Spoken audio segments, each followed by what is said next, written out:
خانم و آقایون پشت سر من 500 تا بادکنکه و هر کسی زودتر این بادکنک‌ها رو بهتر کنه برنده 10 میلیون ریاله.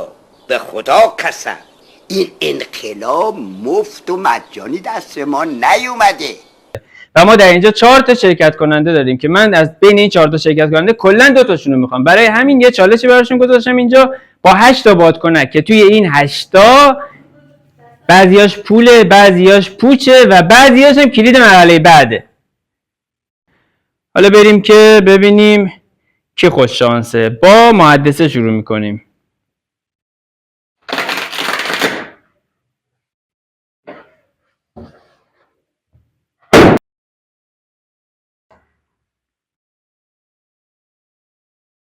چی داخلشه؟ برو مرحله بعد. ایوه. البته یه انتخاب دیگه هم داره از آخر. خب سپیده.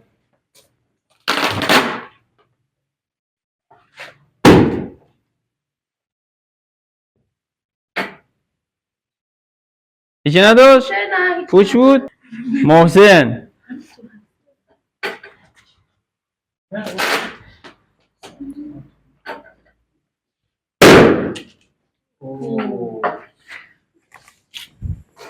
صد تومن برنده شد. ایوه. و احمد این صدی رو دیده بوده میگه صدی زد. کاغذ افتاد. ببینیم توی این کاغذ چی داره. برو بعدی. بقیه‌اش هم بهتر کنیم بچه‌ها ببینیم داخلش چی داره. نوبت محدثه. واو. صد. اونا کجاست دیگه؟ نه اونم خوب بود. یه چیزی اینجا افتاد. اینم به چیزی برنده شد. بسته اینترنت یک ماهه. و احمد یکی آخر. اینجایی با شمارش من بازی آغاز میشه. شرکت کننده ها آماده باشن. 3 2 1 شروع.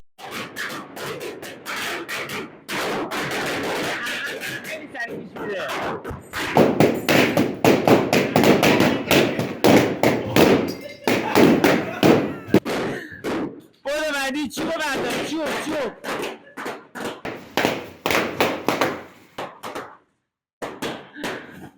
ایوه.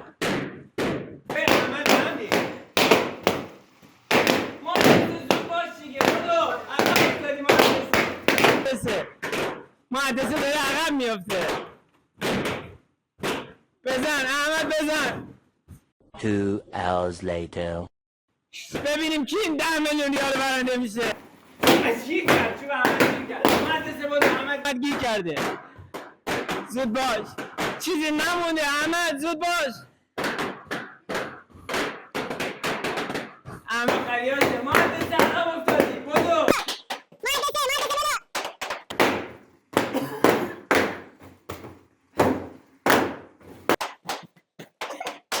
یکی دیگه مونده احمد یکی دیگه مونده اونم بزن. تأکید. برو بعدی. در اینجا تیر و کمون رو داریم.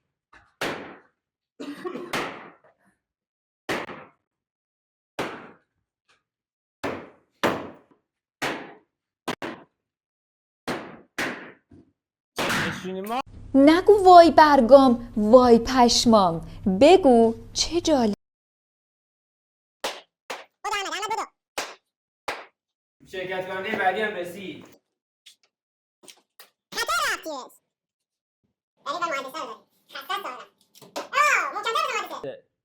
بزن احمد بزن. محدثه بهت رسید.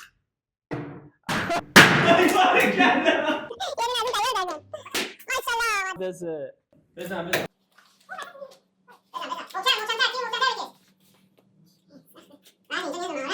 می‌چرخونمش دیگه.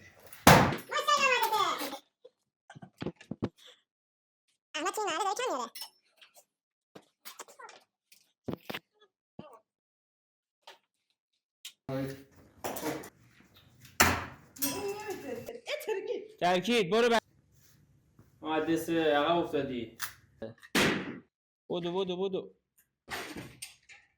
بعدی هم ترکید. باریکلا احمد. 2 hours later. خب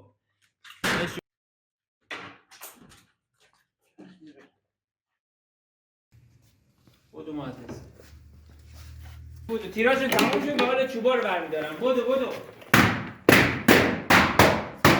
خب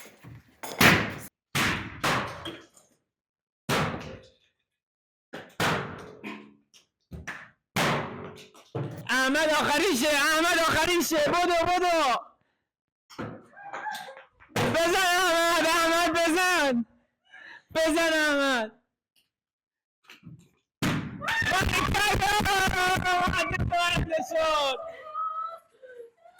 برنده 1,000,000 تومان و چنق خانم. خب خانم مهندسه انرژیم خالی شد. چه حسی داری؟ حس خیلی عالی دارم، میتونم براتون برقصم. با این پول میخوای چیکار کنی؟ میخوام برم اولنگ هیدر. مرسی از اینکه ویدیو رو تماشا کردید. امیدوارم که خوشتون اومده باشه و اگر میخواد توی مسابقات ما شرکت کنید زیر کامنت های همین ویدیو بنویسید منم هستم. بای بای.